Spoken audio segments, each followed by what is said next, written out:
Kalaulah dunia ni di sisi Allah, nilai dunia ni di sisi Allah, kalaulah nilai dia sebelah kepak nyamuk, sudah tentulah orang kafir tidak akan diberi minum walaupun seteguk air.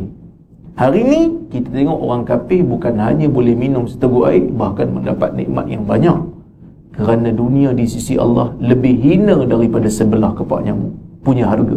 Sebelah kepak nyamuk kan kecil je kan, nak timbang pun kita pun tak tahulah bergerak ke tak penimbang tu, sikit sangat. Maksudnya dunia di sisi Allah tidak ada nilai. Allah bagi nikmat kepada makhluk dia walaupun makhluk dia tu tak beriman kepada dia. Dulu saya pernah cerita, kenapa orang yang bukan Islam ni, kalaulah dia pergi ke negeri akhirat, orang ni dia tak ada tauhid dalam jiwa dia, dia baik macam mana pun pergi ke negeri akhirat, bila sampai ke negeri akhirat dia tetap akan masuk neraka. Betul atau tidak?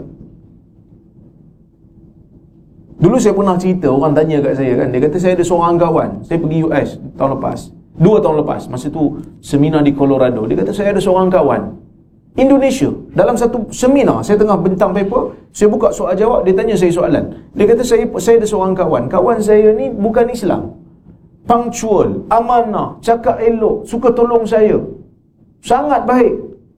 Bahkan ada seorang kawan saya sanggup dermakan sebelah buah pinggang dia pada kawan dia yang bukan Islam sebab terlalu baik.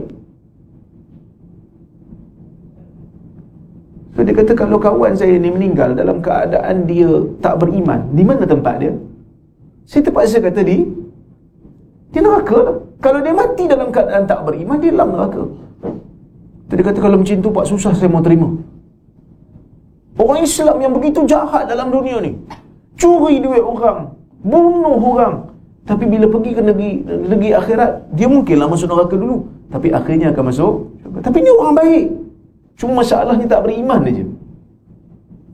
Masa tu saya jawab kat dia, saya kata antara kawan cik dengan Abu Talib mana baik lagi?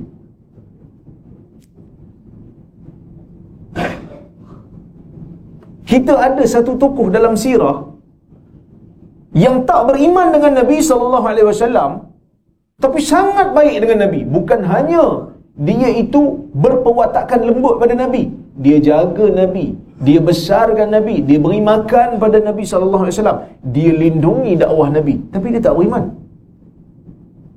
Apa jadi pada dia? Hanya diringankan azab dalam neraka saja. Nabi kata akan dipakaikan, akan diletakkan di bawah kaki dia tu batu daripada api neraka, dan dialirkan air daripada neraka pada kaki dia, menggelegak otak dia. Tu kafir yang paling baik tu. Jadi kawan tuan dengan Abu Talib, agak-agak mana baik lagi? Dia kata Abu Talib lah. Sebab Abu Talib ni bukan khidmat untuk orang biasa, dia khidmat untuk Nabi Muhammad, dia khidmat untuk dakwah. Kawan saya ni tak baik dengan saya je lah, untuk dakwah dia tak tolong sangat. Nabi saya pun dia tak khidmat pun. Tu satulah. Habis tu kenapa Allah bagi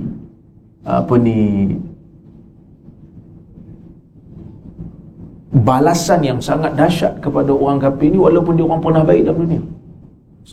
Saya sebut dulu, iaitu kerana Allah Ta'ala sendiri sebut inna syirka la zulmun azim. Syirik itu zalim yang paling besar. Macam mana syirik boleh jadi besar? Syirik ni punya besar dosa sehingga kan semua kebaikan yang dia buat tu tak dihitung dan tak dikira. Kenapa? Kerana tidak ada jenayah dan kezaliman yang paling besar yang dilakukan oleh seorang hamba kepada Tuhan ni melainkan syirik lah. Kerana syirik ni langgar hak Tuhan. Langgar hak Tuhan. Sebab tu Allah Ta'ala sebut dalam Quran, Allah Ta'ala tak ampun dosa syirik. Siapa mati dalam keadaan syirik tak dapat ampun. Innallaha la yaghfiru an yushraka bihi wa yaghfiru duna dzalika liman yasha. Sesungguhnya Allah tidak ampunkan kalau disyirikkan padanya, tapi dia ampunkan yang selainnya. Kenapa? Dulu saya sebut. Pertama, satu orang manusia lahir dalam dunia dengan segala nikmat yang Tuhan bagi kat dia, dengan segala keselesaan yang Tuhan bagi kat dia, Tuhan cuma minta kat dia untuk menyelamatkan dia daripada neraka. Satu benda je, mengaku Allah itulah satu-satunya Tuhan dia, sembah dia. Kalau boleh mengaku yang ni, yang lain kebaikan tu akan dikira. Tapi kalau dia lahir dalam dunia, semua benda Tuhan bagi, nikmat dunia Tuhan bagi, makan Tuhan bagi, minum Tuhan bagi, pakaian Tuhan bagi, kasih sayang daripada mak ayah Tuhan bagi, tiba-tiba dia tak mengaku Tuhan tu Tuhan dia, tiba-tiba dia pergi sembah satu benda yang tak bagi apa-apa kat dia. Adakah zalim yang lebih besar pada tu? Kan? Kita panggil satu orang kerja dengan kita, CMB panggil, kata CMB lantik awak sebagai manager dekat satu department. Gaji berapa? Gaji kita dah tentulah belah-belah ribu. Ni ke dia punya keistimewaan, ni kerja-kerja, letak fail meja atas meja. Dia tak kerja kat CMB, lepas lapor diri, dia terus pergi bangunan sebelah, dia pergi tolong orang sebelah for free. Orang sebelah rasa baik tak? Dia ni, saya tolong. Dia pergi bangunan sebelah ni, tolong syarikat sebelah ni, percuma. Sedangkan syarikat sebelah ni tak bagi apa-apa pun kat dia. Dia tolong cuma je. Orang sebelah ni rasa baik lah, tapi si AMB rasa macam mana? Baik apa, aku bagi gaji, dia pergi kat sebelah pula tu, kerja bertimbun-timbun. Yang dia patut buat, dia tak buat. Layak tak dia untuk dibuang kerja? Bila buang kerja, adil tak? Ha? Orang ZMB kata adil, orang sebelah kata buang kerja, aku rasa dia baik. Kau ambil lah dia kerja, sebab nanti dia akan pergi kerja tempat lain. Tu satu. Habis tu ustaz, kebaikan-kebaikan yang dia buat dalam dunia ni takkan pergi macam tu saja. Tak. Kebaikan-kebaikan yang dia buat dalam dunia ni Allah balas dah. Bahkan Allah balas lebih lagi daripada kebaikan yang dia buat, iaitu segala nikmat yang dia buat, yang dia dapat dalam dunia ni, Allah dah bagi siap-siap kat dia. Dia dapat hidung, dia dapat mata, dia dapat bulu kening, dia dapat bulu hidung.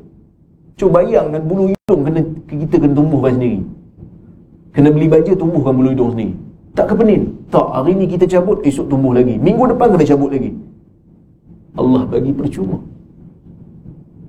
Allah bagi kepada hamba dia yang tak beriman ke, yang beriman ke, nikmat yang kita tak mampu nak bayar balik.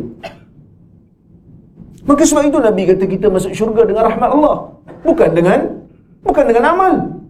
Amalan ni hanya syarat saja.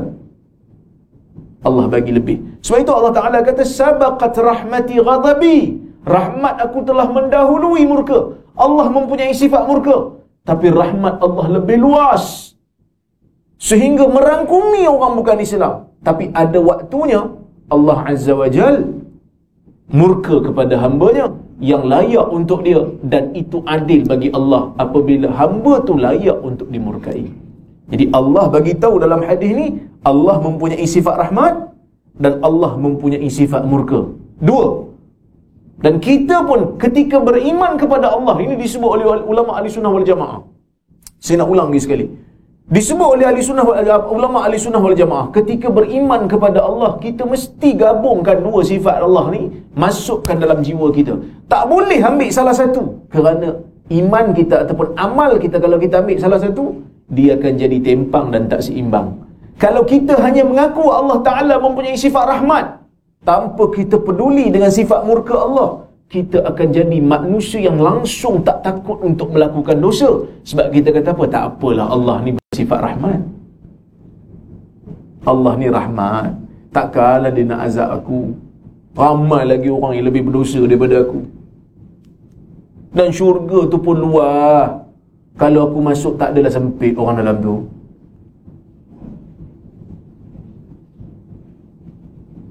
Percaya hanya semata-mata dengan rahmat Allah tanpa ada diseimbangkan dengan sifat murka Allah, manusia akan jadi berani untuk melakukan dosa kerana dia percaya Allah Ta'ala akan ampunkan dia. Dia mesti dikawinkan dengan sifat percaya kepada murka Allah. Kalau hanya percaya kepada murka, tak percaya kepada rahmat, pun bahaya juga. Dia akan melihat manusia yang berdosa ni tidak ada ruang untuk diampunkan. Tengok manusia berdosa, rasa kau ni memang confirm ahli neraka.